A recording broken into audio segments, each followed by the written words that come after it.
dice su currículum, lo ha hecho breve, pero que es ponente habitual en seminarios. Yo diría que es más que habitual, es ponente obligada para aclarar los temas complejos, y además también es autora y responsable de una amplia bibliografía en temas relacionados con lo que hoy nos convoca y con cuestiones relacionadas con las fundaciones en general.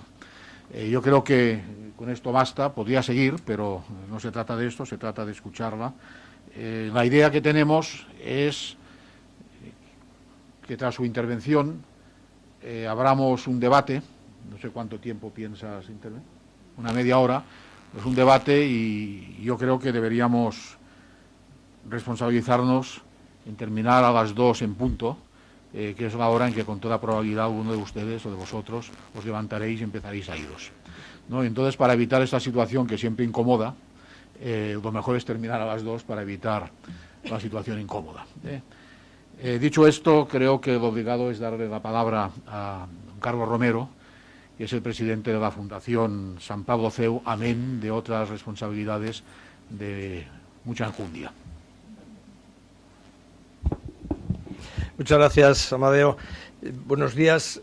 Simplemente y muy brevemente mostrar mi alegría al ver el salón lleno, porque eso quiere decir que este curso ha despertado el interés de muchas fundaciones, y de eso se trataba precisamente, de manera que yo me alegro de ver así el salón casi abarrotado. Pero hoy la protagonista es Isabel, de manera que yo le cedo la palabra inmediatamente. Muchas gracias.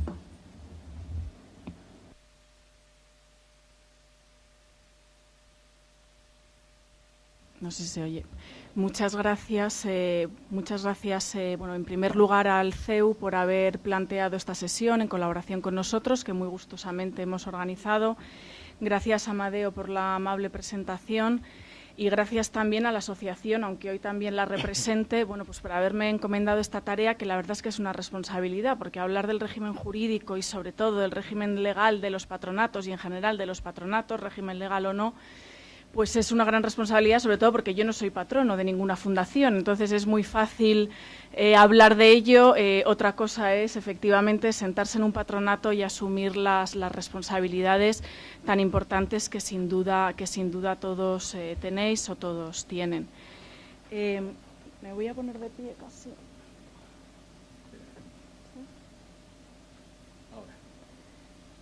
Me voy a poner de pie para hablar, porque yo creo que casi para las personas que estáis al fondo se va a ir mejor. ¿Se oye bien?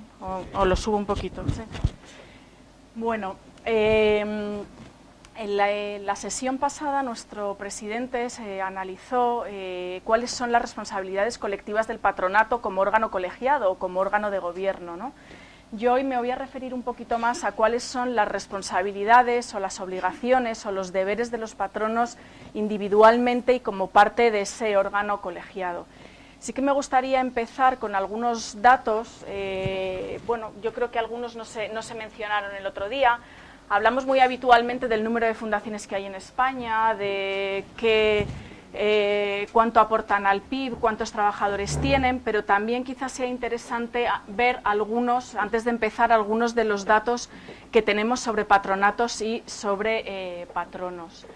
De acuerdo con el último estudio del INAEF, que es verdad que contiene datos 2008-2009, en breve saldrá la próxima edición, se calcula que en España hay, o en las fundaciones españolas hay, cerca de 16.000 patronos en el año 2008, número que desciende a un poquito más de 10.000, casi 11.000 patronos en el año 2009. Esto llama la atención, la verdad, porque entre esos años no desciende el número de fundaciones, sino que se incrementa un poquito. En todo caso, ese número lo que determinaría es una media por patronato de algo más de un patrono, casi patrono y medio, vamos a decir, en el año 2008, y un poquito menos, o sea, no llega a un patrono de media en el año 2009. Esto, bueno, en principio también llama la atención, puesto que al menos el número mínimo de patronos, como todos sabéis, como órgano colegiado es 3, es decir, que al menos debería existir 3 patronos por fundación, ¿no? Lo cual Bueno, pues en principio indicaría que, bueno, si multiplicamos 3 por las 13.000 fundaciones, que tendría que haber unos 39.000 patronos. Probablemente esa cifra también es muy exagerada, entre otras razones porque hay fundaciones inactivas y sobre todo porque hay patronatos que están en más de, hay patronos, perdón, que están o forman parte del patronato de más de una fundación. Por dar otro dato, pero que también hay que cogerlo, bueno, en este caso, con más cuidadosamente que el primero que he dado, de algunas de las encuestas que nosotros hemos hecho para alimentar la información del INAEF, de unas 1000 y pico fichas respondidas por fundaciones, salía una media en esas fundaciones como de unos 9,3 o alrededor de 9 patronos, tanto en 2008 como en 2009. Algunos perfiles, bueno, hemos podido sacar de la base de datos el número de hombres y mujeres. Entre 2008 y 2009 el porcentaje de hombres en los patronatos es de 67 y en el 2009 de 64 frente al 33 y al 36. No hemos podido obtener datos que también sería interesante tener y que, bueno, probablemente los tengamos también en poco tiempo para ver cuántos patronos hay a título individual. Obviamente los patronos son personas físicas, pero pueden serlo a título individual o cuáles lo son o quiénes lo son como representantes de otras entidades, es decir, que los patronos no son ellos mismos, sino las personas jurídicas a las que representan. En todo caso, también salen datos interesantes del estudio del INAEF, de los datos 2008-2009, y es la relación patronos-número de empleados. Es decir, ahí se han dividido las fundaciones por número de plantillas, ¿de acuerdo? Fundaciones con hasta 5 empleados, fundaciones entre 6 y 10 empleados, entre 11 y 15, entre 16 y 20 y fundaciones con plantillas de más de 20 empleados. Y se ha analizado cuál es la concentración de patronos en esas fundaciones. Pues bien, el grueso de los patronos o la mayor parte de los patronos en el año 2008 se concentran en fundaciones con 5 o menos de 5 empleados. El siguiente grupo más numeroso en cuanto a concentración de patronos es el de las fundaciones con 6 a 10 empleados. Le siguen el rango de 11 a 15 y las fundaciones con mayor número de empleados son las que concentran menor número de patronos. Esto para 2009 se invierte un poco porque aparece como rango más numeroso o como rango que concentra mayor número de patronos, de todos los patronos que hay en las fundaciones españolas, el de las fundaciones entre 6 y 10 empleados. Pero, en todo caso, sigue habiendo una cierta proporción entre menor número de empleados, mayor número de patronos, o menor número de patronos, parece que mayor número de empleados. ¿Por qué digo esto? Aparte de por situar un poco la foto de cuál es el mundo de los patronos o de los patronatos, de acuerdo con los datos que tenemos, bueno, quizá la primera reflexión es que sería interesante hacer un análisis mayor, una evaluación mayor de los patronatos en su conjunto. Obviamente hay evaluaciones individuales de patronatos de fundaciones, pero sería interesante tener más datos de los patronos en España, es decir, cuál es la formación, cuál es el tiempo medio de pertenencia o de mantenimiento en un patronato, como decía, cuántos lo son a título particular o cuántos lo son en representación de entidades, y bueno, analizar un poco más si es verdad, ¿no?, que a mayor hay más patronos en fundaciones en principio menos profesionalizadas y menos patronos en fundaciones más profesionalizadas, porque eso a lo mejor también nos da un poco el perfil y las responsabilidades que asumen, dentro de las generales que todos los patronos tienen que asumir, estos patronos en estas fundaciones. He puesto ahí entre interrogación, ¿qué son los patronos, voluntarios o profesionales? Que sería un poco la siguiente reflexión. Siempre aparecen en el estudio del INAEF, por ejemplo, y en otros estudios aparecen entre los voluntarios. ¿Por qué? O se consideran como un grupo de voluntariado. ¿Por qué? Por la gratuidad. El cargo de patrono es gratuito, luego están aportando conocimiento, tareas, en algunos casos probablemente que van más allá de las que se puede exigir a un patronato, de forma totalmente gratuita. Pero sí que es verdad que si analizamos las responsabilidades tenemos que decir, son profesionales, deben ser profesionales en el desarrollo de su actividad, pero sobre todo tener claro que los patronos son administradores. Si me permiten el inciso, en una jornada que hicimos sobre responsabilidad penal de patronos y de fundaciones, bueno, en este caso era de fundaciones, pero en general sobre responsabilidad de patronos, decían, sin ánimo tampoco de asustar a nadie, decían, en la profesión, es decir, ser consejero es una profesión de riesgo. Bueno, pues ser patrono es una profesión de riesgo no remunerada, además, ¿no? Como digo, me voy a ir refiriendo un poco, porque el título de la sesión es Derechos y obligaciones de los patronos, como digo, esas responsabilidades, vamos a decir, individuales, lógicamente entendidas dentro del contexto del patronato como órgano colegiado. Pero, por supuesto, sin ánimo, como decía al principio, de hay que hacer esto, hay que hacer lo otro, esto no se puede hacer, esto. Yo creo que son cuestiones que yo creo, o desde la experiencia de la asociación, creemos que deben ser tenidas en cuenta, pero para que cada uno, lógicamente, de acuerdo con su leal saber y entender, pues actúe en consecuencia, ¿no? Por supuesto, no solo no hay recetas, sino que no debe haberlas. Como decía, los patronos son administradores. El estatuto jurídico de los patronos se asimila en muchas cuestiones al de los administradores, pero obviamente tiene algunas diferencias. Primero, lo explicó nuestro presidente en la sesión pasada, la fundación frente a la sociedad mercantil o la asociación tiene una diferente forma. ¿Por qué? Porque no hay dos órganos de gobierno y de representación, o de gobierno y administración, es decir, las funciones que están separadas en Junta General y Junta Directiva, o Junta General y Consejo, en las entidades de base personal, aquí están unidas en un solo órgano.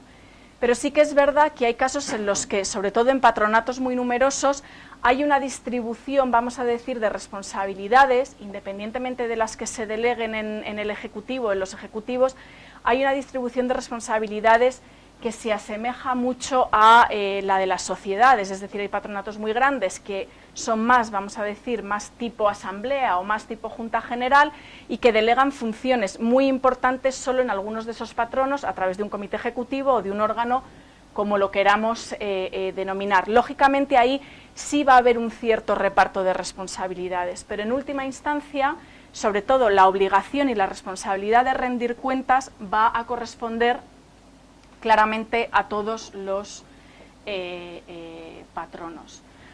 Otra de las diferencias que siempre se ha señalado entre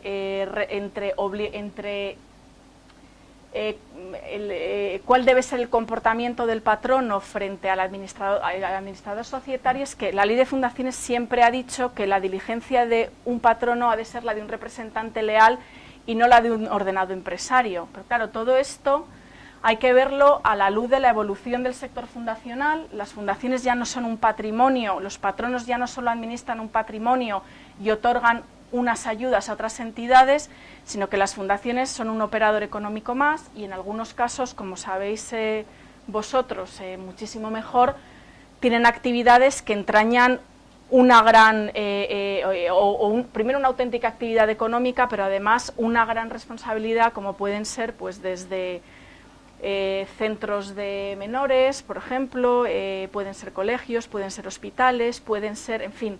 Entonces sí que es verdad que progresivamente se ha ido exigiendo más a los patronos, sobre todo desde el punto de vista jurisprudencial, que conozcan o que deban conocer, o se presume que deben conocer un poquito más el tráfico jurídico o el tráfico económico en el que actúan.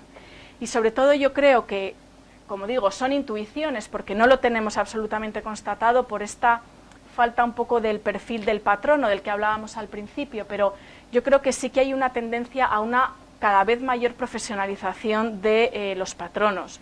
Se buscan los patronatos personas, eso siempre ha sido así, pero personas que por su perfil profesional en otras áreas pueden aportar a la fundación, pero también personas que conocen y que son expertos en áreas en las que actúa no simplemente de administración, sino áreas en las que actúa la fundación. Y bueno, pues todo eso ha ido haciendo o ha provocado, bueno, pues que cada vez se produzca una mayor, vamos a decirlo de alguna forma, selección, entre comillas, de patronos. Y en todo caso aquí, si tenemos que referirnos a derechos o responsabilidades y obligaciones de los patronos, de nuevo nos movemos un poco entre el ámbito de lo que es la regulación.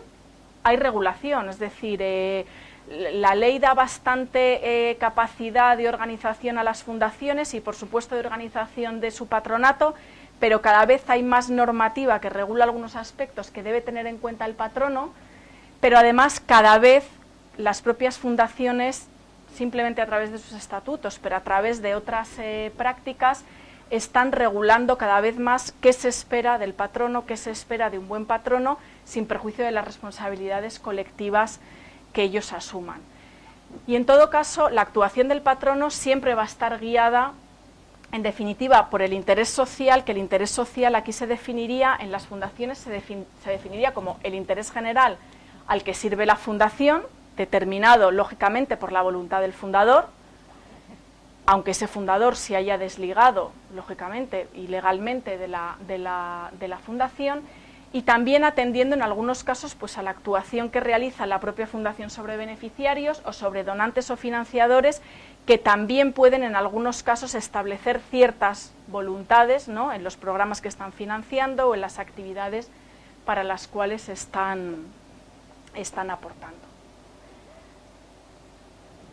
Sí quería decir aquí que, hablaba Amadeo de la importancia de la responsabilidad. La última sesión va a estar referida a responsabilidad, es decir, a en qué supuestos son exigibles o es exigible esa responsabilidad a los patronos y cuáles son los cauces por los que debe exigirse, pero sí que es verdad que una cuestión está muy ligada a la otra, es decir, si queremos o si es exigible o no es exigible la responsabilidad de los patronos será porque hayan actuado o no diligentemente o de acuerdo con la diligencia que es debida, y para ver cuál es ese estándar de diligencia hay que ver un poco qué es cuáles son los estándares, las obligaciones o las responsabilidades en las que debe moverse el patrono.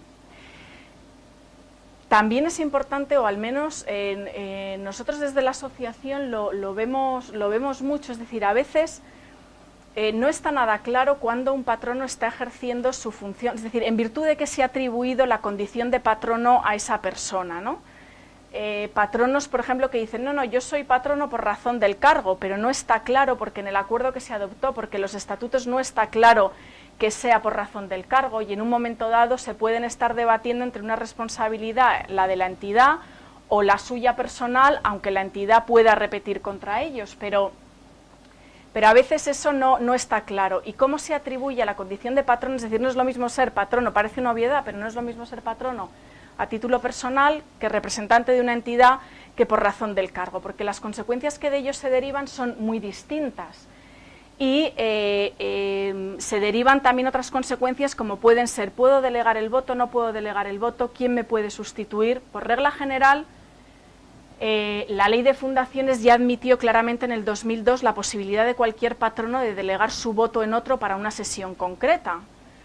Pero también es verdad que si uno es patrono por razón del cargo, puede ser sustituido por la persona a la que corresponda su sustitución, con lo cual podrá acudir otra persona que no es miembro estable del patronato. Y además esto tiene también mucha importancia porque en función de cómo se haga esa atribución puede que la implicación del patrono sea absolutamente distinta. Es decir, en muchos casos yo creo que puede decirse que cuando se ejerce el cargo de patrono a título individual probablemente se consiga una mayor implicación que cuando se es representante de una entidad, pero si se es representante de la entidad hay que tener claro que uno actúa bajo el mandato de esa entidad y que no actúa por su cuenta. ¿De acuerdo? Cuestiones que tampoco, bueno, como todos sabéis, pues ser patrono no basta con ser nombrado, hay que aceptarlo. También es verdad que aunque no se haya aceptado formalmente el cargo de patrón y no esté inscrito, no quiere decir que si una persona nombrada ha estado acudiendo a las reuniones de patronato, por no haber aceptado no tenga ninguna responsabilidad. En definitiva, habrá una aceptación tácita. Otra cosa son los trámites, que todos sabemos que sí, que hay que formalizarlo de una determinada manera, la aceptación, y hay que comunicarlo e inscribirlo en el registro de fundaciones.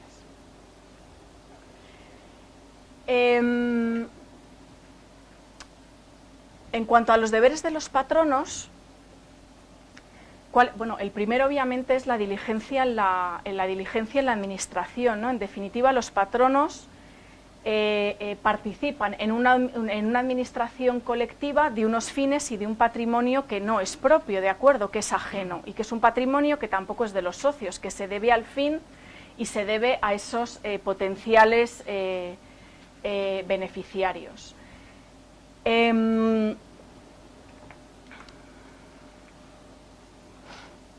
Perdonadme. Muchos vinisteis a la otra sesión, se repartió esta guía que ha servido de apoyo un poco también para estas sesiones, que es una guía del Instituto de Consejeros y Administradores, guía práctica de buen gobierno para las ONGs. Ahí, bueno, pues se ha hecho una cierta traslación de cuáles son los derechos y los deberes de los administradores en el ámbito societario y cómo y en qué ocasiones se pueden trasladar al ámbito fundacional. Y para hacer reflexionar un poco sobre estos deberes, que en algunos casos simplemente quedan enunciados, si es que quedan enunciados en alguna norma de rango legal o reglamentario, se hacen una serie de cuestionarios o de preguntas que cabría traer aquí para que el propio patrono vea si está actuando o no está actuando diligentemente, o por qué sí o por qué no, o cómo puede mejorarse esa actuación, ¿no? Y en concreto, en el cuestionario, por ejemplo, sobre el deber de diligencia, pues se hacen algunas preguntas como: ¿asiste el patrono o miembro de la Junta a las reuniones y participa activamente en sus deliberaciones? ¿Prepara las reuniones solicitando las aclaraciones y la documentación complementaria que considere conveniente, en primer lugar, de los propios órganos de la entidad y, en su defecto, de asesores externos? ¿Participa activamente en los debates expresando con total independencia y libertad su punto de vista? ¿Asiste a las reuniones y participa activamente en sus deliberaciones? En caso de discrepancia o duda respecto de los acuerdos o deliberaciones, ¿deja constancia de su opinión favorable o contraria? Pues esas pueden ser algunas de las preguntas que todo patrono, estas cabrían otras también, debería hacerse para ver si realmente está actuando con diligencia y con responsabilidad, sobre todo porque, como se explicará en la última sesión, no ser responsable en todos los casos de los perjuicios que se puedan causar a la Fundación. Va a haber casos en los que los patronos queden eximidos de esa responsabilidad, pero cuando se analicen esos supuestos se verá que no vale decir estaba convocado la reunión pero no fui a la reunión, me abstuve, no voté a favor ni en contra. Es decir, siempre se pide que se deje rastro, en definitiva, de cuál es la opinión del patrono para, en un caso en el que se plantee o se pueda plantear una acción de responsabilidad por la propia fundación, por el protectorado o por un tercero, quede claro cuál ha sido la actuación de ese patrono, ¿no? En esa sesión seguro que se explica, bueno, pues que, como digo, o se opone uno al acuerdo o se deja constancia de por qué razones no se está de acuerdo, o se pide más información en caso de que uno decida no adoptar una decisión porque no tiene elementos de juicio, pero es mejor dejar constancia de ello en una reunión o por cualquier otro medio que de alguna forma no actuar ni en un sentido ni en otro, ni dejar elementos que puedan apreciar después o puedan hacer apreciar después si ese patrono, bueno, pues ha estado implicado en ese acuerdo o no ha estado implicado en ese acuerdo. Hay otros deberes pues admitidos comúnmente, ¿no?, como deberes de todo administrador, que en definitiva son inherentes a la actuación diligente y también a la actuación simplemente de un representante leal, ¿no?, que son el deber de fidelidad y lealtad. En definitiva, anteponer el fin fundacional a cualquier interés personal o evitar actuaciones personales que puedan perjudicar a la fundación, ¿no? Aquí sí que es verdad que no hay excesiva regulación, ¿no? Pero algunas de las preguntas, por ejemplo, que se proponen pues para analizar si se está cumpliendo con esta fidelidad y con esta lealtad, como decimos, a la fundación, pero no a la fundación por sí, sino al fin, en definitiva, y a la misión a la que debe servir la fundación. Pues algunas de las preguntas que se hacen aquí son: ¿es consciente el patronato miembro de la Junta de que no debe utilizar el nombre de la entidad o su condición de miembro del patronato o de Junta de Gobierno, Junta Directiva, para operaciones por cuenta propia de terceros vinculados? Aquí ya, bueno, empezamos con la vinculación, luego me referiré un poquito más a ello, pero probablemente, bueno, dependiendo de la situación y del patronato de cada fundación, determinar cuándo puede haber un conflicto, ¿no?, como diré a continuación, puede ser más o menos complicado. Pero hay cuestiones como: ¿informa la fundación o asociación de todas las reclamaciones judiciales, administrativas o de cualquier índole que, afectándole a él, pudieran perjudicar además el crédito y la reputación de la entidad? ¿Informa suficientemente al patronato o junta sobre los cambios significativos de su situación profesional y de sus restantes obligaciones profesionales en el caso de que pudieran afectar a su condición de administrador, es decir, de patrono? Como digo, aquí nos movemos más dentro de la adopción voluntaria de ciertas prácticas por parte de las fundaciones, pero que, aun no existiendo por escrito y no estando ni en un código de buen gobierno o no estando en unos estatutos, no evitan que exista ese deber genérico de fidelidad al fin fundacional, en definitiva, y lealtad a ese fin fundacional al que sirve la fundación.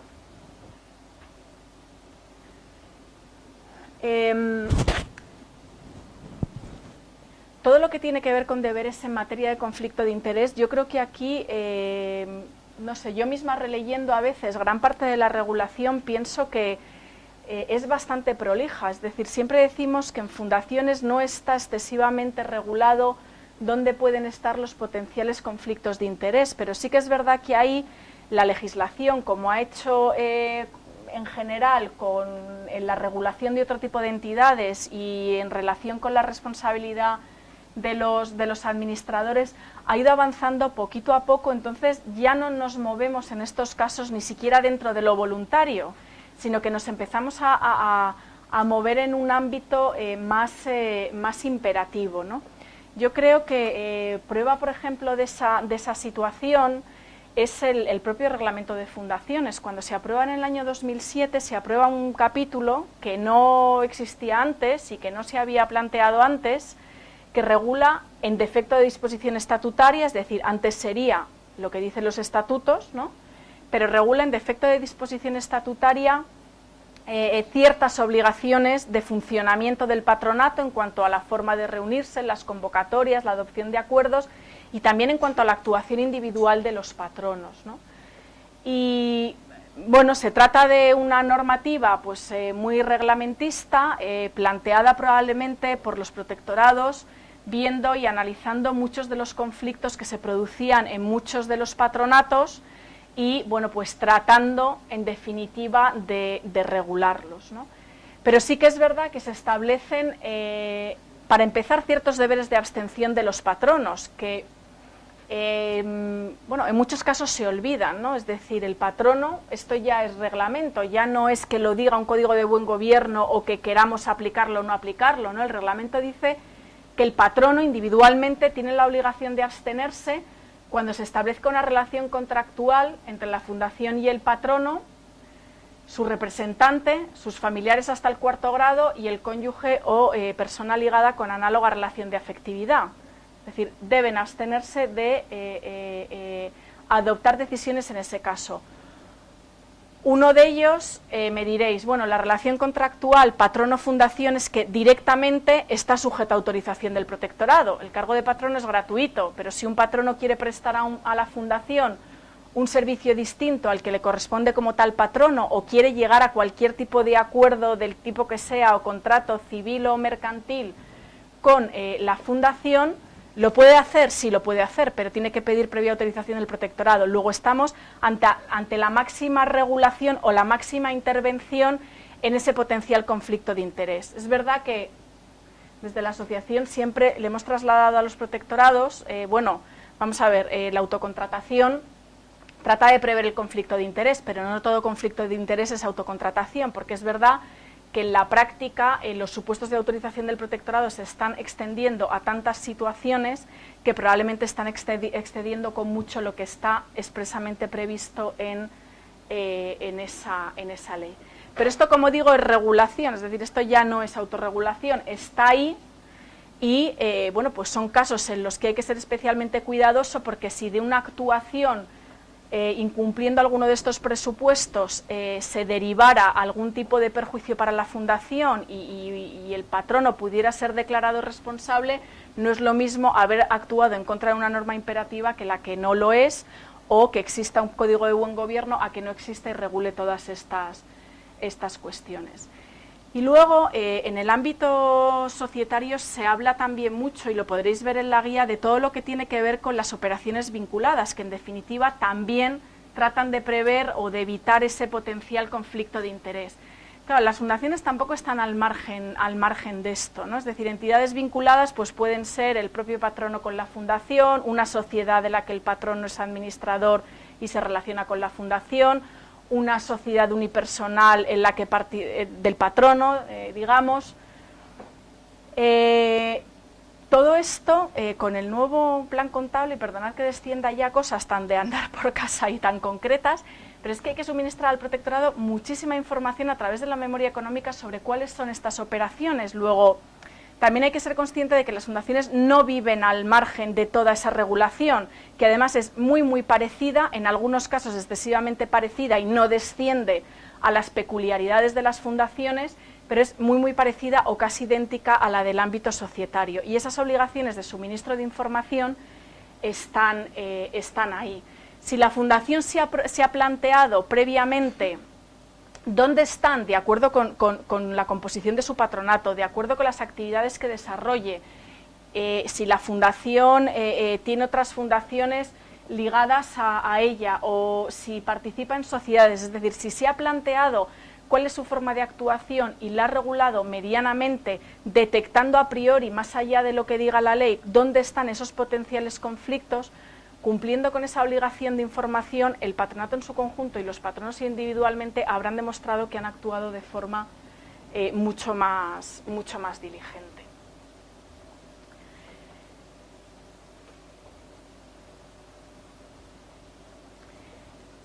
Y todo esto, lógicamente, bueno, tiene su cara y tiene su cruz y tiene su reverso. Hemos empezado por las obligaciones, que quizá es lo más arduo, pero obviamente si hay obligaciones tiene que haber un derecho de los patronos, aunque la ley no regule exactamente ese derecho, ¿no? Si decíamos que el deber de diligencia se podía determinar, o ese estándar de diligencia respondiendo a cuestiones como si el patrono asiste o no asiste a las reuniones del patronato, si participa o no participa en las deliberaciones, si prepara las reuniones, si solicita las aclaraciones y la documentación complementaria de los órganos de la entidad o de asesores externos, incluso si participa activamente en los debates expresando con total independencia y libertad su punto de vista, si asiste a las reuniones y participa activamente en sus deliberaciones.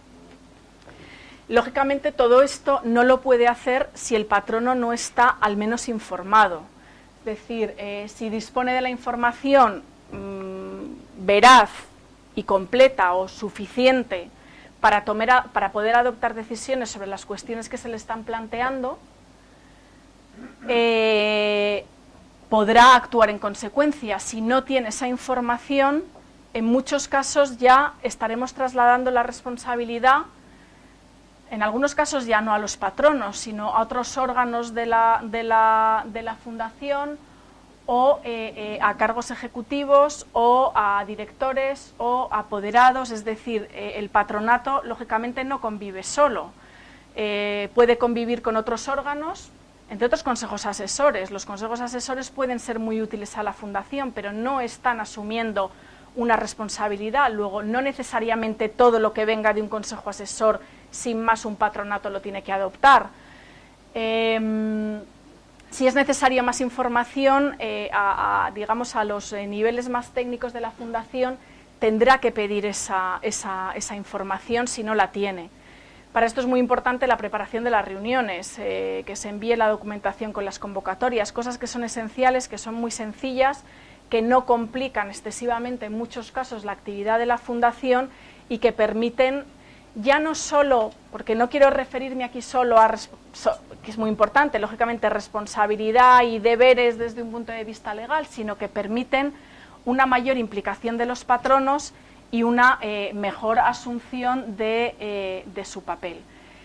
Hay cuestiones, está aquí Pedro, que él va a explicar en la siguiente sesión, Pedro León seguro mucho mejor que yo, en cuanto a bueno, pues la forma de evaluar, me imagino, o de analizar o de plantear algunos mecanismos de mejora del funcionamiento del patronato, de su relación con otros órganos y con los ejecutivos de la Fundación, para primero detectar dónde están las debilidades de ese patronato y de los patronos, y dónde están las posibles soluciones y en quién puede recaer la responsabilidad o al menos la facilidad de resolver esas potenciales debilidades. Y por último, y ya solo creo que me paso un minuto, lo decía al principio, en virtud de que se atribuye la condición de patrono, es importante, como decía, ser persona física o jurídica y por tanto ser patrono a título individual o en representación de una entidad. Eso condiciona desde la posibilidad de delegar el voto o la sustitución en las reuniones de patronato, pero en algunos casos también condiciona hasta las propias causas de cese. Esto no son cuestiones baladís y las vemos muy a menudo en muchísimas de las cuestiones que nos trasladan las fundaciones, ¿no? La ley es taxativa con las causas de cese, algunas son evidentes y lógicas: la muerte, la declaración de fallecimiento, la incapacidad, la inhabilitación o la incompatibilidad. Haré una referencia ahora al tema de la incompatibilidad. El cese en el cargo por razón del cual fueron nombrados, pero claro, tiene que estar claro que el patrono ha sido nombrado por razón del cargo. Se dan casos en los que, bueno, pues al patrono se le nombró porque era director de tal departamento y ha dejado de ser director de departamento, y entonces no tiene sentido que siga, no es que quieran cesarle, pero es que no tiene sentido que siga en la fundación. Si no se ha dejado ningún rastro ni en la adopción de acuerdos ni en los estatutos de que se ha atribuido en esa condición el cargo de patrono, pues puede ser que en la práctica plantee problemas para ese cese, ¿no? La falta de diligencia declarada en resolución judicial, pero es decir, declarada en resolución judicial, no cualquier falta de diligencia apreciada libremente por el resto de los patronos, o la resolución judicial que acoja la acción de responsabilidad. No son muchas las sentencias que hay sobre responsabilidad de patronos, pero sí son bastantes. Es curioso, al menos en proporción a la jurisprudencia que existe, las sentencias de los tribunales en las que se dice que no se puede ejercitar la acción de responsabilidad simplemente como forma de cesar a los patronos, que esta tiene que ser preventiva, y si se adopta antes de que finalmente el juez determine que ha existido esa responsabilidad, tiene que haber indicios muy claros de esa falta de diligencia. Esto también es importante. ¿Por qué lo digo? Porque la acción de responsabilidad no solo la pueden utilizar otros patronos, también el protectorado, y podría representar también una injerencia del órgano supervisor en lo que es la vida del patronato. Hay una causa, bueno, que es puntual, que es si constituida la fundación transcurren 6 meses sin que los patronos hayan solicitado la inscripción de la fundación, es decir, es una fundación en formación o una fundación que no ha adquirido su propia personalidad, los patronos pueden ser cesados. Transcurrido el periodo del mandato, si fueron nombrados por un determinado tiempo, pero lo mismo, si fueron nombrados por un determinado tiempo, es muy habitual, excesivamente habitual, que no quede recogido en ningún sitio por qué tiempo se nombró a los patronos. No es nada raro. En el momento del nombramiento no se tiene en cuenta o no se deja constancia de ello. ¿Y cuál es el problema? Que no se admite la mera decisión del patronato como causa de cese de los patronos. Hay una cláusula de cierre de todo esto en las causas de cese recogidas en la ley, que es que los patronos podrán cesar por las causas establecidas válidamente para el cese en los estatutos, pero dice válidamente. ¿Qué es lo que ocurre? Que en la mayor parte de los casos se exige, sí, una decisión del patronato, pero que esa decisión esté fundamentada en alguna causa que esté claramente o medianamente, no claramente, pero al menos medianamente objetivada. Es decir, podemos cesar a un patrono por inasistencia a las reuniones de patronato, pero ojo, mejor que lo pongamos en los estatutos. Podemos cesar, hemos dicho que hay deberes, ¿no?, como son los deberes de fidelidad y lealtad, pero claro, esto es un principio en definitiva. ¿Podemos concretar ese principio? Sí, podríamos establecer en los estatutos que una actuación contraria a los intereses de la fundación apreciada por el resto de los patronos podrá ser una causa de cese del patrono que incurre en ella, pero todo esto deberemos regularlo. No se trata de hacer aquí vamos a decir, un manual preventivo de situaciones, pero las situaciones se dan y se dan con más frecuencia de lo que sería deseable en muchos casos. Por último, y como causa de cese, ahí aparecía la incompatibilidad, que siempre suscita o llama la atención, ¿no? ¿Existe alguna incompatibilidad para ser patrono? Con carácter general, la ley de fundaciones no regula una causa de incompatibilidad, no dice el cargo de patrono es incompatible con, pero sí que habrá que atender a otras normas del ordenamiento y sobre todo en determinados colectivos que pueden ser causa de incompatibilidad para formar parte del órgano de una entidad, aunque sea una entidad privada. Como os podéis imaginar, ocurre o puede ocurrir, no en todos los casos, con algunos cargos públicos. La regla general es la no, o mejor dicho, la regla general es la compatibilidad, pero obviamente no podría formar parte del patronato una persona del protectorado. Sí que es verdad que no se regula si la persona del protectorado cesa y se quiere incorporar a un patronato, si tiene que dejar transcurrir el tiempo o no, pero sí que es cierto que, no, aunque no lo diga la ley de fundaciones, pues por la propia normativa que regula la incompatibilidad de los cargos públicos existiría. Y luego hay colectivos a los que poco a poco, bueno, siempre ha existido, pero sí que es verdad que cada vez hay más sentencias también. Hay colectivos a los que sí se les está considerando incompatibles para ejercer el cargo de patrono. Es el caso, por ejemplo, de los magistrados. Ha habido alguna sentencia que ha declarado incompatible el cargo de magistrado del Tribunal Supremo con el de secretario de una asociación, aunque sea un cargo voluntario, altruista, etcétera, etcétera. O las labores de asesoramiento altruista y pro bono de también determinados miembros de la carrera judicial. Es decir, sí van existiendo ciertas incompatibilidades basadas fundamentalmente en, bueno, pues la dedicación que requiere el cargo público o el especial celo que requiere el ejercicio de determinadas funciones, ¿no? Entonces sí que es verdad que, bueno, que la ley de fundaciones no establece en sí misma unas causas de incompatibilidad, pero algunas causas de incompatibilidad sí que pueden existir. Y con esto, ajustándome al tiempo, nos quedan unos minutos de debate.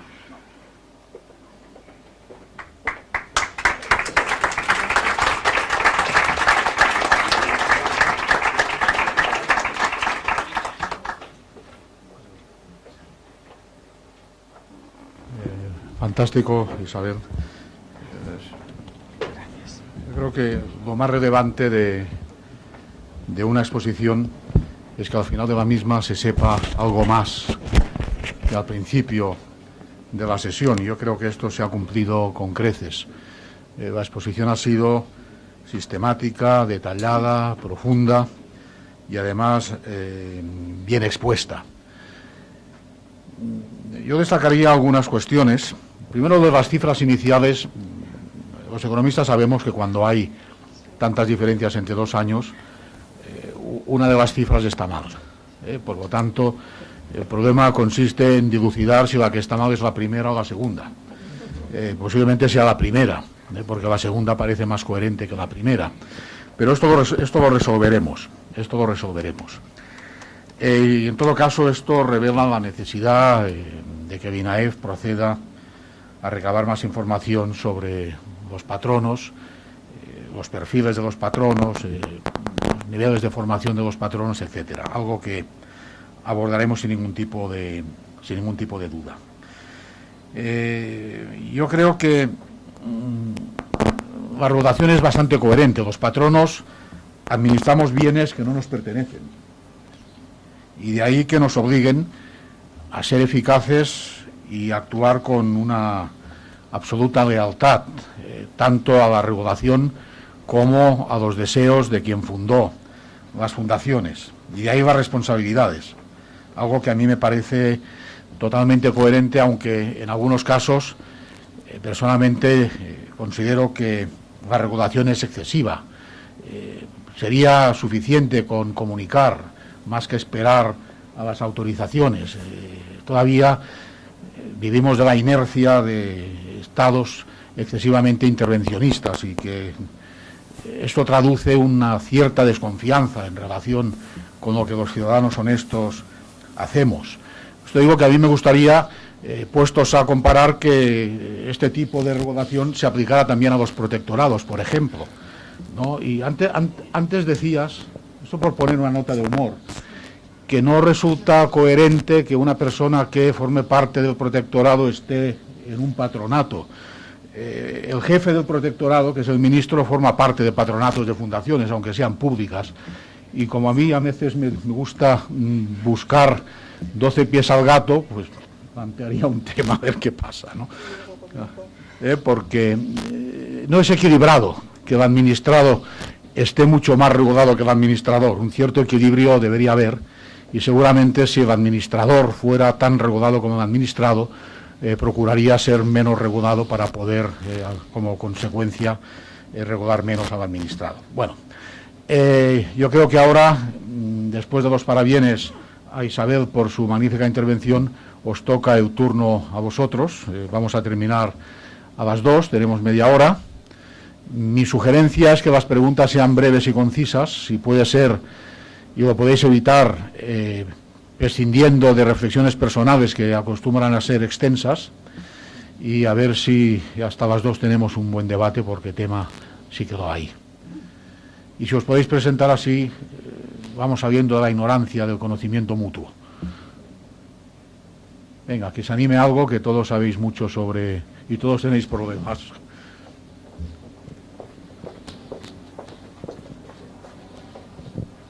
Gracias, Isabel, por la exposición. Mi nombre es Mercedes Sierra, soy de la Fundación de la Academia Española de Dermatología y quería consultarte algo que seguramente tú puedes extraer de tu experiencia, que es a la hora de solicitar la autorización para contratar de uno de los patronos, si se te ha dado la circunstancia o conoces algún caso en los que el protectorado deniega esa autorización para contratar, y en ese caso, ¿cuáles son los supuestos? Porque en mi experiencia siempre he visto que esa autorización se concede. Entonces digo, bueno, debe de ser algo muy, muy, muy evidente y muy salvaje el que determine la negativa a la contratación. Entonces, bueno, quería saber si tenías algún caso que nos pudieras comentar. Denegaciones, yo creo que casi ninguna. No me atrevo a decir ninguna porque seguramente alguna habrá. El problema de los procedimientos de autorización es, al final, lo que, no sé si me permitís la palabra, se enreda pidiendo alguna información que no está correctamente o que no está debidamente reflejada en lo que es el desarrollo legal. En fin, son procedimientos que se suelen alargar, que, por decirlo de alguna manera, no se resuelven a la primera. O sea, no mandas la solicitud de autorización en muchos casos y te responden que está todo correcto y no hay más información que aportar, lo cual, bueno, es positivo o es negativo según la información que estén solicitando añadida y si dice algo o no dice nada. Sí que ha habido denegaciones bajo la ley del 94.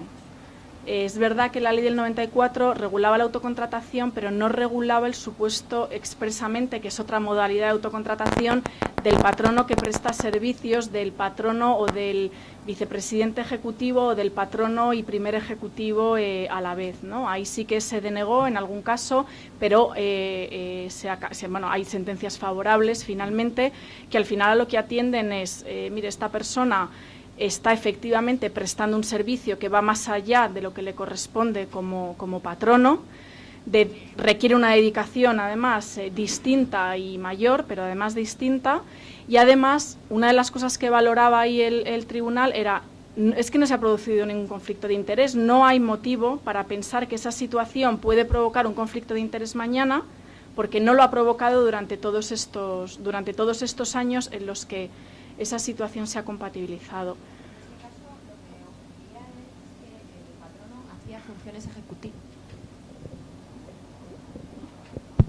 Hacía funciones ejecutivas, es decir, gerenciales o de ese tipo. Sí.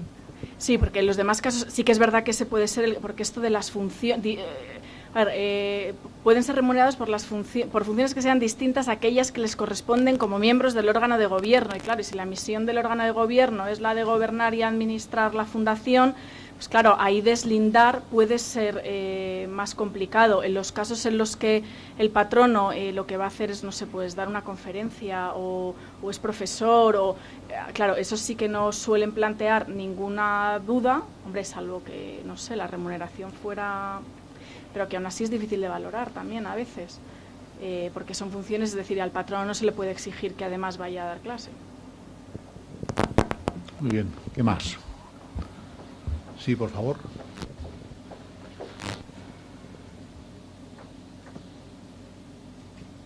Buenos días, gracias. Isabel, quería hacerte la siguiente pregunta. ¿Es posible que un patrono delegue la asistencia a la sesión del patronato, un patrono que lo es como representante de una institución? ¿Es posible que este patrono delegue su asistencia a la sesión del patronato en otra persona que no sea, obviamente, miembro del patronato? No, salvo que la persona que represente a la entidad, que es entiendo que es patrono la entidad, se le haya nombrado por razón del cargo y entonces tenga un sustituto de acuerdo con las normas por las que se regula, pues no sé, la corporación, la sociedad o quien sea la entidad que es patrono. Sí puede delegar el voto ese representante de una persona jurídica en otro patrono. No, pero la pregunta era no que asistiera como sustituto por la normativa específica de esa institución, porque le corresponda sustituir.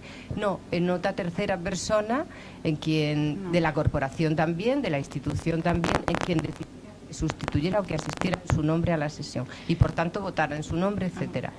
No, porque tendrían que nombrar un nuevo representante y lo tendría que hacer la entidad, pues el órgano que corresponda, no sin más la persona y además es posible que no admitieran un cambio para cada sesión, aunque lo adoptara el órgano de la entidad, porque sí que se exige, es decir, cuando la ley de fundaciones dice que el ejercicio del cargo de patrono tiene que ser personal, hombre, es evidente que las personas jurídicas no, o sea, tienen que hacerse valer de personas físicas, pero sí se requiere, o siempre ha sido uno de los principios seguidos, el de una cierta estabilidad en el patronato, es decir, que no sea una persona distinta para cada sesión.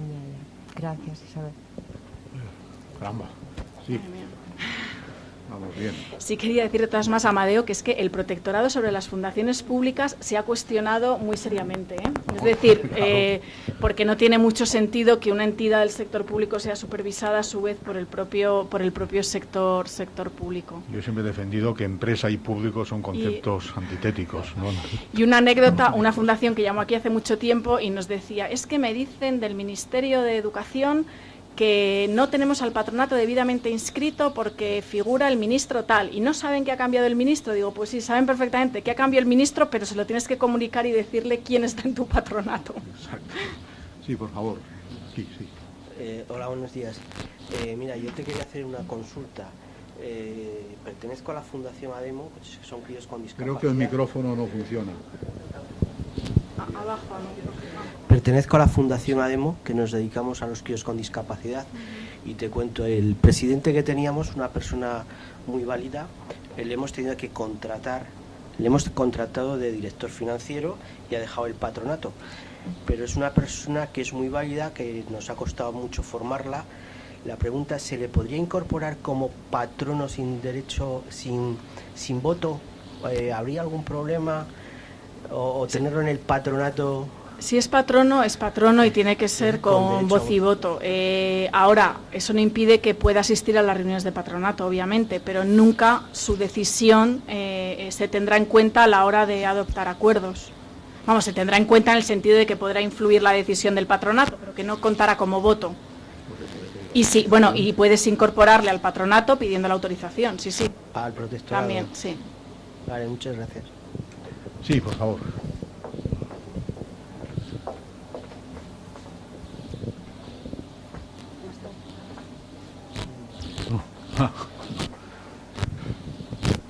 Muy buenos días.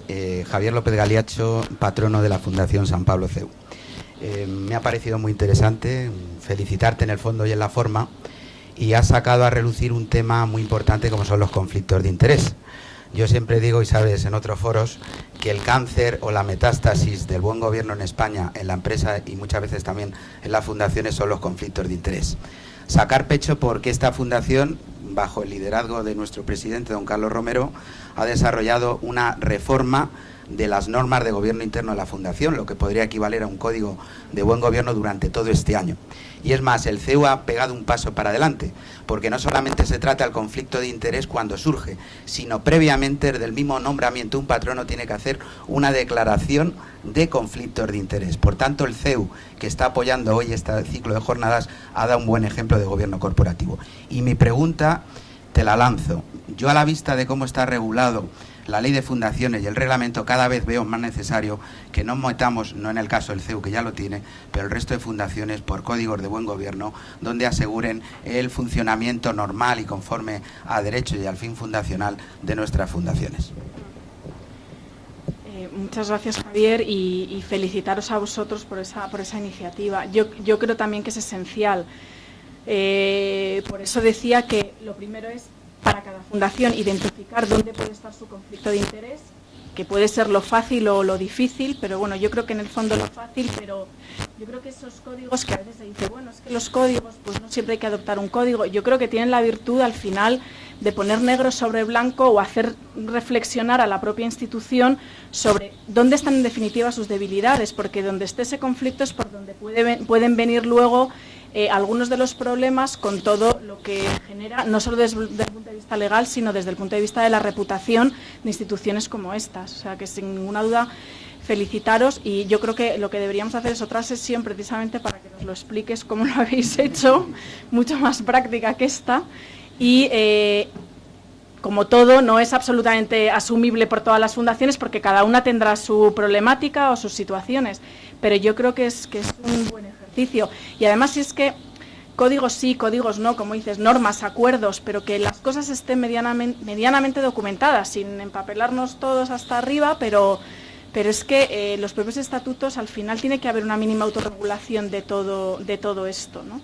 Y sobre todo porque, como digo, lo de la autocontratación se está ampliando tanto, y ya los protectorados consideran que cualquier conflicto de interés tiene que ser autorizado, cosa que, bueno, yo personalmente en muchos casos no estoy de acuerdo, no todo está tan claro que sea autocontratación, pero no es lo mismo regularlo que no tener ninguna regulación y no pedir ningún tipo de autorización, ¿no?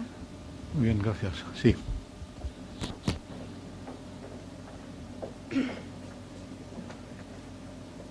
Miguel Ángel Sancho, de la Fundación Europea Sociedad de Educación.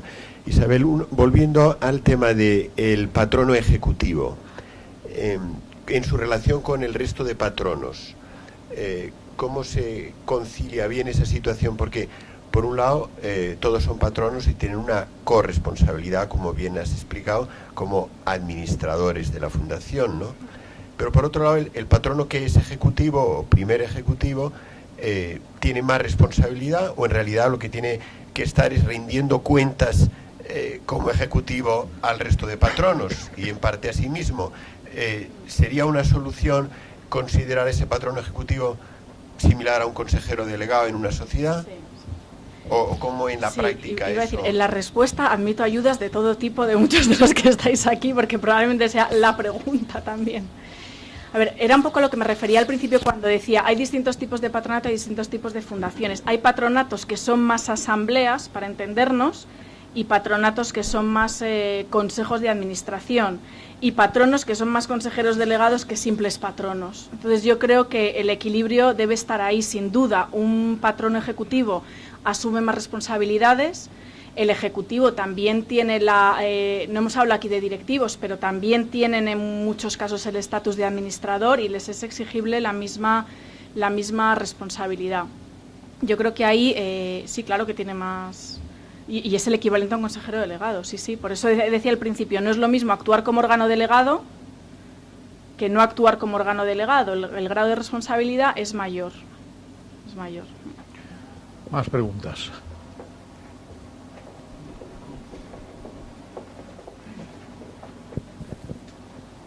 Sí, por favor. Al hilo de lo que comentas, yo diría que, como hablabas tú antes de dejar huella, si yo tengo la condición de patrono ejecutivo, intentaría que todo lo máximo posible quedara en las actas de la reunión del patronato, porque evidentemente todo lo que no esté en las actas va a formar parte de tu condición de ejecutivo y por lo tanto será lo que incrementa tu grado de responsabilidad, ¿no? Sí, igual que si hay un patrón ejecutivo, o un ejecutivo, aunque no tuviera la condición de patrono, y eso está claro y es una figura más o menos permanente, debiera regularse en estatutos también para deslindar muy bien.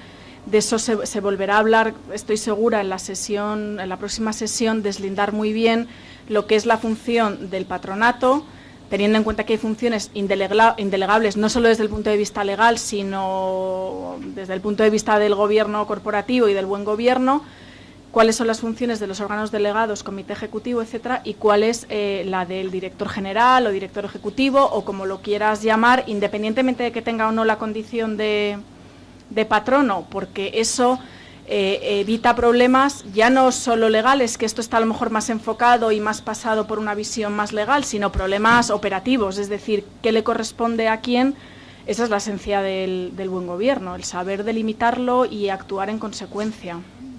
Y la consulta que te quería realizar también es, en aquellos supuestos, cuando tú has hablado de la renuncia de los patronos, comentas que que la renuncia puede hacerse por cualquiera de los medios válidos en derecho para la aceptación.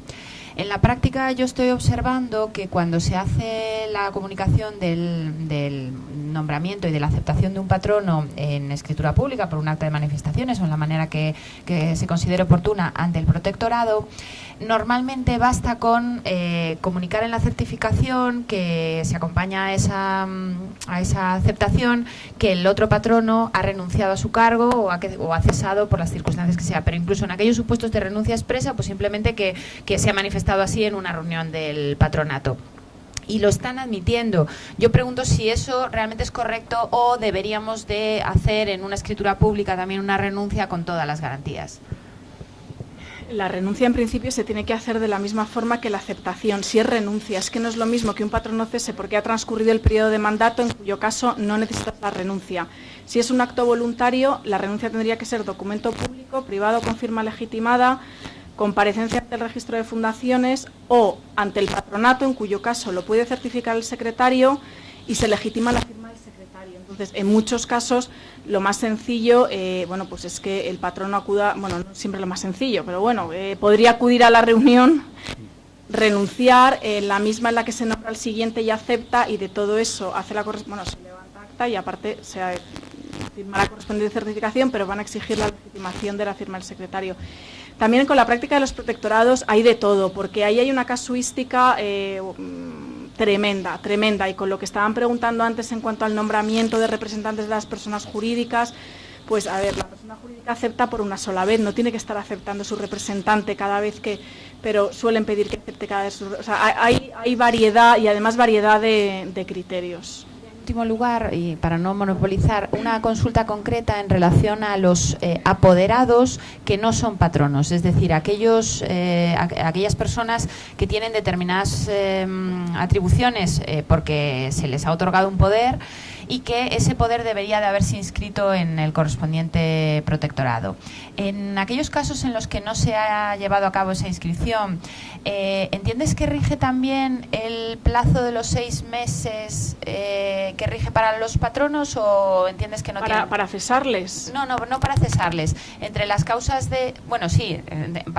para que no tenga validez como tal ese poder. Es decir, tú has comentado como las causas de cese de los patronos, el no haber inscrito su nombramiento en los 6 meses siguientes. No. Es en caso de que la fundación se constituya y los que han sido designados como parte del primer patronato no promuevan la inscripción de la fundación, porque además ahí son responsables directos ellos, porque es que no tiene personalidad jurídica la fundación. Será un error. Gracias. Más preguntas.